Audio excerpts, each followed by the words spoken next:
கை கால் முகம் கழுவிட்டு வா, அப்புறம் சாப்பிடு. மா உனக்கு அறிவே இல்லையாம்மா? எதுக்கும்மா இப்படிலாம் பண்ணிக்கிட்டு இருக்க? இவ்வளோ சமைச்சிட்டு இருக்க. நீ வர வர ஓவராக போய்கிட்டு இருக்கம்மா. எதுக்கு நீ இப்படி பண்ணுறேன்னே எனக்கு தெரிய மாட்டேங்குது. நான் சொல்கிறத சொல்லிட்டேன். அதுக்கு மேலே உன் இஷ்டம் பார்த்துக்கோ. எதுக்கு நீ இப்போ அந்த குழந்தைக்கு இவ்வளோ பண்ணுறேன்னு காவேரி அவங்க அம்மா கிட்ட கேட்குறா. நீ அவர் பொண்ணோட டீச்சருங்கிற உரிமையில உன்கிட்ட பேச வந்திருப்பாரு.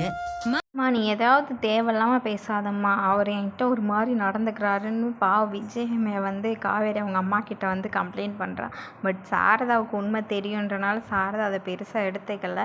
ஆனால் காவேரிக்கு தெரியாதுல்ல, நம்மக்கிட்ட இப்படி இருக்காங்க, அம்மா எதுக்கு இவ்வளோ இடம் கொடுக்குறாங்கன்னு காவேரி வந்து கன்ஃபியூஷனில் எனக்கு அவரை பார்த்தாலே பிடிக்கல, அந்த ஆளை பார்க்கவும் நான் வரவும் இல்லை, அவங்க வீட்டுக்கு நான் சாப்பிட வரவும் இல்லை, நீயும் போகக்கூடாதுன்னு சொல்லிட்டா.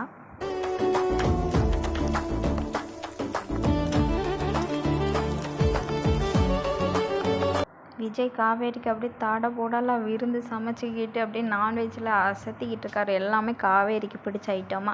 அப்போ அவங்க வீட்டில் வேலை பார்க்குற லட்சுமி அக்கா வந்து எதுக்கு எவ்வளோ செய்கிறீங்க, அதுவும் நீங்கள் செய்கிறீங்க அப்படின்ற மாதிரி கேட்குறாங்க. நீங்கள் ஸ்பெஷலான ஒருத்தவங்க வராங்க, அதனால தான் நான் இவ்வளோ செய்கிறேன் அப்படின்னு அவர் சொல்லிக்கிட்டு இருக்காரு.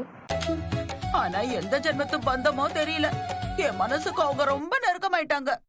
விஜயும் காவேரி வருவா அப்படின்றதுக்காக வெயிட் பண்ணிக்கிட்டே இருக்காங்க. சாரதாவும் என்னென்னமோ மண்டையை கழுவி ஃபைனலி காவேரியை வந்து விஜய் வீட்டுக்கு வர மாதிரி பண்ணிட்டாங்க. ஃபைனலாக விஜய் வந்து சமைச்ச எல்லா சாப்பாடையும் ஆசையாக காவேரிக்கு பரிமாறி இன்றைக்கான டே வந்து செம்மையாக போச்சு. நாளைக்கு பார்ப்போம்.